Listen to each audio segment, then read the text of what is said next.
Hello everyone, welcome back to our channel. तो आज हम कंटिन्यू करेंगे अपने last lesson I am John's heart को। ये रहेगा इसका थर्ड पार्ट।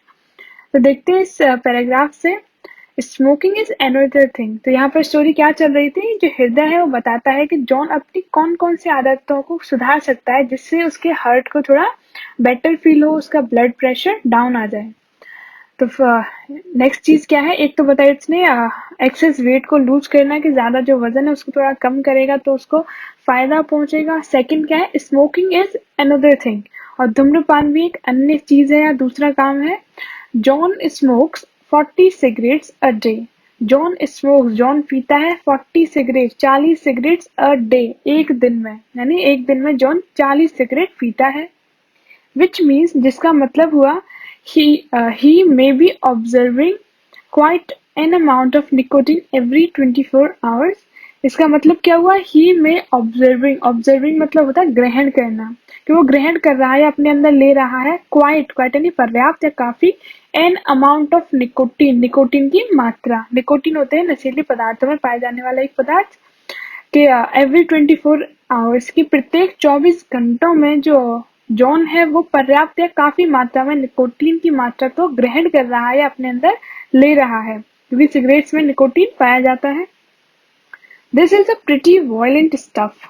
दिस यानी निकोटीन के लिए लगाया है, ये क्या है, is a pretty violent stuff, ये काफी नुकसानदायक पदार्थ होता है हमारे शरीर के लिए। तो फिर से क्या देखो यहाँ पर, smoking is another thing, John smokes 40 cigarettes a day, कि स्मोकिंग भी एक दूसरी चीज है, जॉन एक दिन में 40 सिगरेट पीता है। which means he may be observing quite an amount of nicotine every 24 hours, जिसका मतलब है कि वो प्रत्येक 24 घंटे में निकोटीन की काफी मात्रा ग्रहण करता है। और this is a pretty violent stuff, और ये काफी खतरनाक या हानिकारक पदार्थ होता है। It constrict arteries. इट यानी निकोटीन जो होता है, कंस्ट्रिक्ट मतलब संकुचित करता है, सिकोड़ता है या छोटी कर देता है आर्टरीज, धमनियों को, particularly in the hands and feet, और विशेषकर किसकी, आर्टरी या धमनियों को, हाथ और पैरों की। Which rises the blood pressure against which I must work. Which rise यानी जब धमनियां छोटी हो जाएंगी या संकुचित हो जाएंगी तो क्या होगा, विच राइज, जिससे राइज ऊपर उठेगा, द प्रेशर दबाव, एंड अगेंस्ट विच और जिसके विपरीत आई मस्ट वर्क मुझे काम करना होगा। यानी निकोटीन क्या करता क्या है, ये हमारी धमनियों को या हमारी रक्त वाहिनियों को कंस्ट्रिक्ट या संकुचित कर देता है, और मोस्टली ये करता है हाथ और पैरों की। और यदि धमनियां कॉन्स्ट्रिक्ट होती है, संकुचित हो जाती है, तो प्रेशर जो होता है वो हमारे शरीर का बढ़ जाता है। तो विच राइजेज, जिससे ऊपर उठता है या बढ़ जाता है, द प्रेशर दबाव, और अगेंस्ट विच, और यदि प्रेशर बढ़ जाता है तो हर्ट को ज्यादा ज्यादा काम करना पड़ता है। Against which I must work, जिसके विपरीत मुझे कार्य करना पड़ता है। It also stimulates me so that I beat more rapidly. It यानी निकोटीन, ऑल्सो स्टिमुलेट्स मतलब उत्तेजित करना, मुझे उत्तेजित करता है, सो दैट ताकि आई बीट मैं धड़कूं, मोर रैपिडली और तेजी से। यानी इसके कारण क्या होता है, हृदय जो है बहुत तेजी से धड़कने लगता है, इसकी धड़कनें तेज हो जाती हैं। A cigarette increases my beat from a normal 72 into the 80s। एक सिगरेट इंक्रीज बढ़ा देती है, वृद्धि कर देती है, माई बीट यानी मेरी धड़कनों को, फ्रॉम अ नॉर्मल 72 72 मतलब प्रति मिनट 72 बार धड़कता है, इस नॉर्मल साधारण को कितना बढ़ा देती है, 80s पर मिनट कर देती है, जो एक सिगरेट होती है। John tells himself that it is too late to give up smoking. John कहता है हिमसेल्फ अपने आप से, दैट के इट इज टू लेट कि बहुत देर हो चुकी है, टू गिव अप स्मोकिंग को छोड़ने में, यानी अब काफी देर हो चुकी है, अब उससे स्मोकिंग जो है वो नहीं छूटती है। John tells himself that it is too late to give up smoking. John अपने आप से कहता है, स्वयं से कहता है कि अब धूम्रपान को छोड़ने में बहुत ज्यादा देर हो चुकी है। That the damage is done, और वो क्या कहता है कि डैमेज यानी जो नुकसान होना था, इज डन वो हो चुका है, यानी जो भी कुछ नुकसान होना था मुझे वो हो चुका है। That the damage is done. But लेकिन if he could get rid of constant nicotine stimulation, things would be easier for me। But लेकिन if he could get rid of मतलब छुटकारा पाना, यदि वो छुटकारा पा सकता है, पा लेता है, किससे, कांस्टेंट, कांस्टेंट मतलब लगातार, निकोटीन वही पदार्थ, स्टिमुलेशन लगातार निकोटीन की उत्तेजना से यदि वो छुटकारा पा लेता है तो क्या होगा, थिंग्स वुड यानी स्थिति जो है would be easier for me, मेरे लिए आसान हो जाएगी, या जो आगे वाले काम होंगे मेरे लिए आसान होंगे, मुझे कुछ आराम मिलेगा यदि जॉन स्मोकिंग छोड़ देता है या अपने अंदर इस निकोटीन पदार्थ की मात्रा को कम से कम ग्रहण करता है। तो देखते हैं next paragraph. Strife at the top, strife मतलब स्ट्रगल और संघर्ष, एट द टॉप यानी चरम सीमा पर, यानी संघर्ष अपनी चरम सीमा पर, या सबसे ज्यादा संघर्ष हृदय को कब करना पड़ता है। एक तरह से हेडिंग है, John could help me in other ways too, John could help me, John मेरी सहायता कर सकता है इन अदर वेज टू, दूसरे तरीके से भी, दूसरे कार्यों से भी मेरी मदद कर सकता है। ही इज कॉम्पिटिटिव, अब यहाँ बताया कि जॉन कैसा व्यक्ति है, उसकी पर्सनालिटी या नेचर उसका कैसा है। ही इज कॉम्पिटिटिव, वो एक प्रतियोगी व्यक्ति है, कॉम्पिटिटिव मतलब प्रतिस्पर्धा करने वाला व्यक्ति, दूसरों से कॉम्पिटिशन करने वाला व्यक्ति। ही इज कॉम्पिटिटिव, वो प्रतियोगिता वाला व्यक्ति है। एम्बिशियस, एम्बिशियस मतलब महत्वाकांक्षी व्यक्ति, वो ज्यादा से ज्यादा अपनी लाइफ में कुछ पाना चाहता है। द सक्सेसफुल बिजनेसमैन टाइप, और एक सफल बिजनेसमैन व्यापारी की तरह का व्यक्ति है, यानी कैसा है जॉन, ही इज कॉम्पिटिटिव, वो प्रतियोगी व्यक्ति है, महत्वाकांक्षी व्यक्ति है और एक सफल व्यापारी है। He does not realize that his constant fluttering continually stimulates his adrenal glands to produce more adrenaline and non-adrenaline. He does not realize, उसको एहसास नहीं होता या वो महसूस नहीं करता that के his constant, उसके लगातार फ्लटरिंग, फ्लटरिंग मतलब उत्तेजित होना, झुंझुलाहट होना, कि उसको एहसास नहीं होता कि उसकी लगातार जो उत्तेजना होती है या झुंझलाहट होती है वो कंटिन्यूली क्या करती है, लगातार रूप से स्टिमुलेट्स, उत्तेजित करती है उसकी एड्रिनल ग्लैंड को या उसकी एड्रिनल ग्रंथि को, क्या करने के लिए उत्तेजित करती है, टू प्रोड्यूस, कि वो उत्पन्न करे मोर, अधिक एड्रेनालिन और नॉन एड्रेनालिन, ये दोनों हार्मोन्स के नाम है जो कि एड्रिनल ग्लैंड उत्पन्न करती है या स्रावित करती है। कि जब जॉन बहुत ज्यादा उत्तेजित होता है, जब झुंझलाता है या फ्लैटरिंग करता है, तो उसकी एड्रिनल ग्लैंड से ज्यादा हार्मोन्स निकलना शुरू हो जाते हैं और इनका इफेक्ट जो है वो नेगेटिव पड़ता है हमारी हेल्थ पर। वो क्या है, this has the same result as nicotine, this has, इसका सेम रिजल्ट होता है, समान परिणाम होता है, किसके समान, एज निकोटीन, निकोटीन जो पदार्थ था नशे वाला उसी की तरह होता है। और ये क्या करता है, टाइटन आर्टरीज, ये आर्टरी धमनियों को संकुचित कर देता है। हायर ब्लड प्रेशर, और ब्लड प्रेशर को यानी रक्त दबाव को हायर, ज्यादा कर देता है।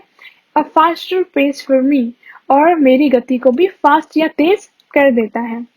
तो यहाँ पर हृदय क्या कहना चाहता है कि जॉन को कुछ थोड़ा आराम करना चाहिए, उसे ज्यादा उत्तेजित नहीं होना चाहिए। यदि वो ऐसा करता है तो उसके अंदर जो एड्रिनल ग्लैंड है वो अधिक से अधिक हार्मोन स्रावित करती है, प्रोड्यूस करती है, जिसके कारण होता क्या है, सेम रिजल्ट होता है जैसे निकोटीन हमारी बॉडी को इफेक्ट करता है, हमारी आर्टरीज संकुचित हो जाती है, संकुचित हो जाती है, उससे ब्लड प्रेशर बढ़ता है, और ब्लड प्रेशर बढ़ता है तो हृदय को ज्यादा काम करना पड़ता है और उसकी जो गति है, पेस है, वो तेज हो जाती है। Next, the point is this, तो यहाँ हृदय कहना क्या चाहता है, द पॉइंट इज दिस, की बात ये है या बिंदु ये है, इफ जॉन रिलैक्सेस, यदि जॉन आराम करता है, आई रिलैक्स, तो मैं भी आराम करता हूँ। An occasional nap would help, occasional यानी कभी कभार, नैप मतलब झपकी, और नैप बोलते हैं जब दोपहर की नींद लेते हैं आधे एक घंटे की, उसको भी नैप बोलते हैं।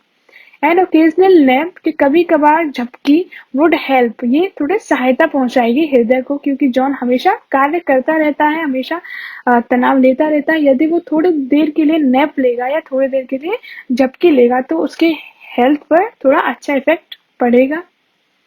And he might try some light reading, he might try, और उसको क्या ट्राई करनी चाहिए, लाइट रीडिंग, हल्के फुल्के पढ़ाई भी, यानी पढ़ना चाहिए उसके कुछ बुक्स, कुछ कहानी या नोवेल। इंस्टीड, किसके स्थान पर, इंस्टीड ऑफ दैट स्टफ, उस पदार्थ के स्थान पर, he brings home from the office, जो वो लाता है, ब्रिंग्स यानी लाना, होम यानी घर पर, फ्रॉम द ऑफिस अपनी ऑफिस से, मतलब क्या हुआ कि जो जॉन अपनी ऑफिस से तनाव, परेशानियां, समस्याओं को घर पर लाता है और परेशान होता है, उसकी जगह उसको क्या करना चाहिए, कुछ थोड़ी बहुत पढ़ाई करनी चाहिए, कुछ बुक्स पढ़नी चाहिए। इफ जॉन रिलैक्सेस, यदि जॉन आराम करता है, आई रिलैक्स, तो मैं भी आराम करता हूँ।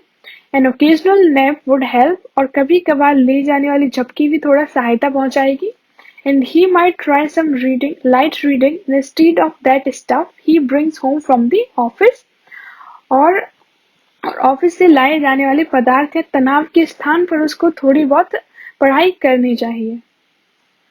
Exercise is another thing. अब नेक्स्ट क्या है, एक्सरसाइज के बारे में बताता है हृदय कि एक्सरसाइज इज अनदर थिंग, कि व्यायाम भी एक दूसरी चीज है, यानी ये भी थोड़ा हेल्प करेगी। John is one of those weekend athletes, कि जॉन उनमें से एक वीकेंड एथलीट्स में से एक है, कि सप्ताह के अंत में बहुत ज्यादा खेलने वाले व्यक्ति या खिलाड़ी, यानी जब उन्हें छुट्टी मिलती है सैटरडे संडे को, तब वो बहुत ज्यादा मात्रा में एक्सरसाइज कर लेते हैं या खेल लेते हैं। कि John is one of those weekend athletes, कि जॉन उन सप्ताहांत खिलाड़ियों में से एक है जो क्या करते हैं, हु टेक इट यानी एक्सरसाइज करना, कि जो एक्सरसाइज कर लेते हैं या व्यायाम करते हैं इन बिग डोजेस, अधिक मात्रा में, एक दो दिन में बहुत ज्यादा मात्रा में एक्सरसाइज कर लेते हैं। ही स्टिल लाइक्स, वो आज भी पसंद करता है या वो अभी भी पसंद करता है, दैट रशिंग मतलब तेज दौड़ना, टू द नेट बिट तक दौड़कर जाना, इन टेनिस यानी टेनिस खेलते समय नेट बिट या उस नेट तक भागकर जाना जॉन आज भी पसंद करता है। बट लेकिन when he does this, लेकिन जब he does this, वो ऐसा करता है, यानी जब वो दौड़ता है, तो my normal workload, हृदय बताता है कि मेरा जो साधारण कार्य का जो भार होता है या जो मेरा कार्य होता है मेरे ऊपर, इज इंक्रीज्ड बाय 5, वो 5 गुना ज्यादा इंक्रीज हो जाता है या बढ़ जाता है। तो नेक्स्ट दोबारा देखो इस पैराग्राफ में, एक्सरसाइज इज अनदर थिंग, कि व्यायाम भी एक दूसरी चीज है। John is one of those weekend athletes who take it in big doses, कि जॉन साप्ताहिक खिलाड़ियों में से एक है जो बहुत ज्यादा मात्रा में एक साथ व्यायाम कर लेते हैं, एक्सरसाइज कर लेते हैं।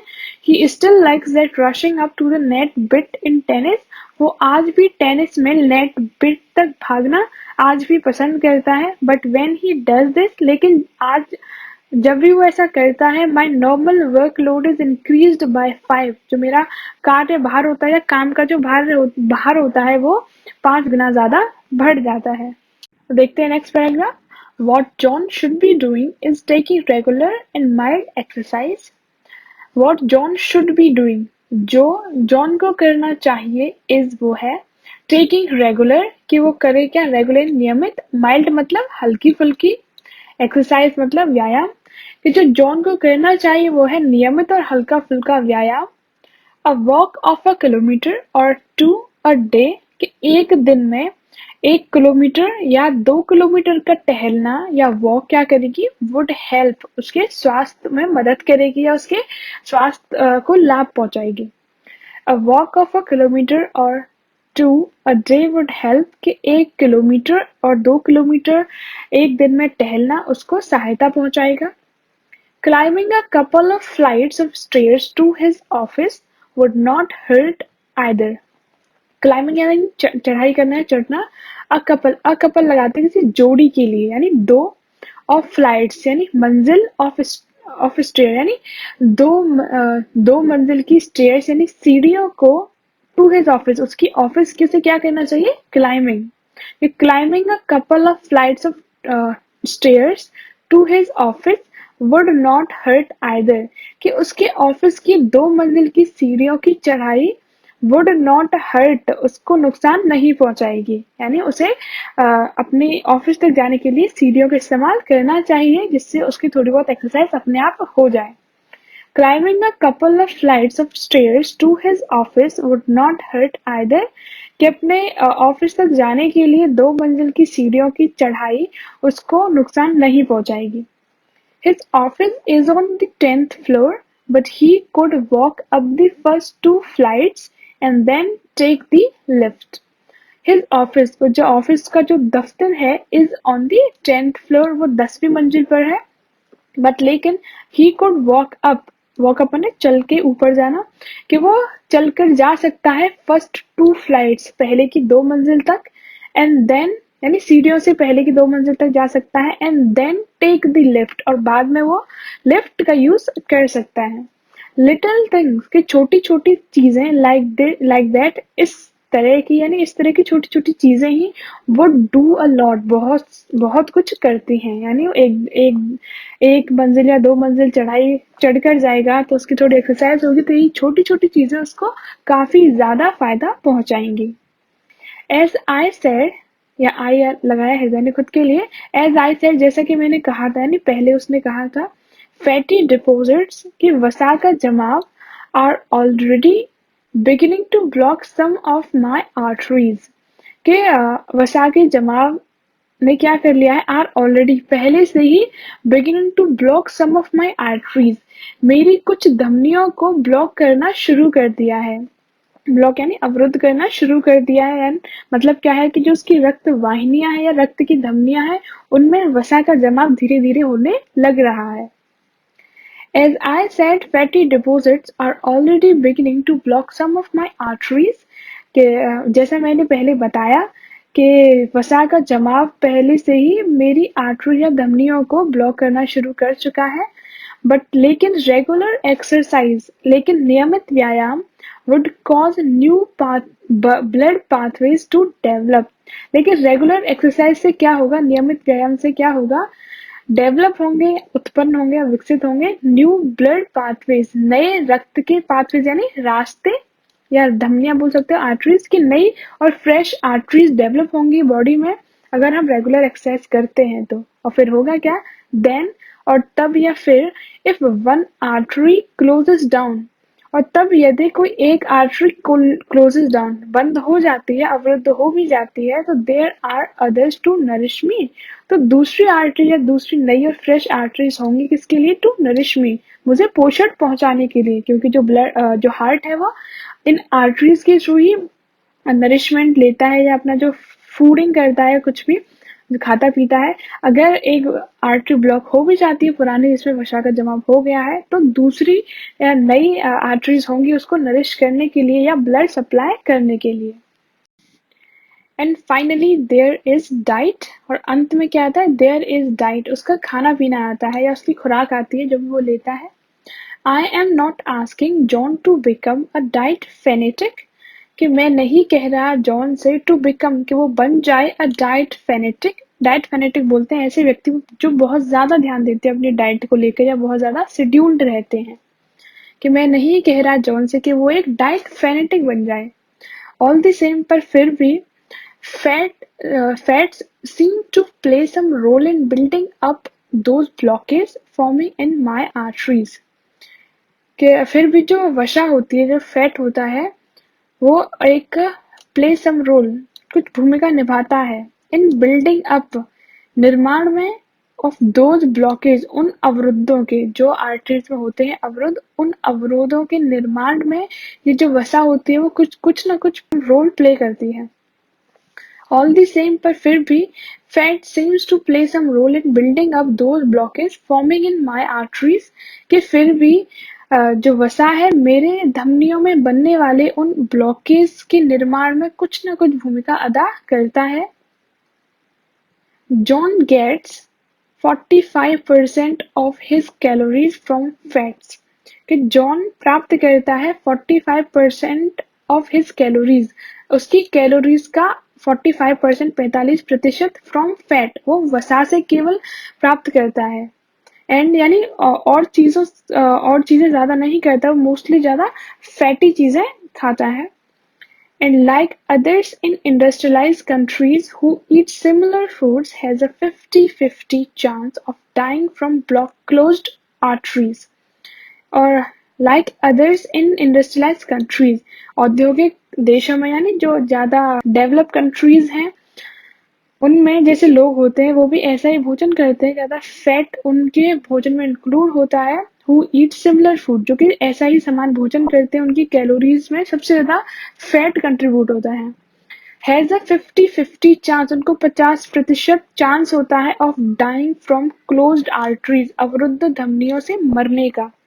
यानी कहने का मतलब ये है जॉन उन्हीं लोगों की तरह भोजन करता है जो इंडस्ट्रियलाइज कंट्रीज में करते हैं लोग, मतलब अपने भोजन में फैट ज्यादा इंक्लूड करते हैं, जिससे होता क्या है उनके मरने के चांस क्लोज्ड आर्टरी से 50% रहते हैं, यानी काफी ज्यादा रहते हैं।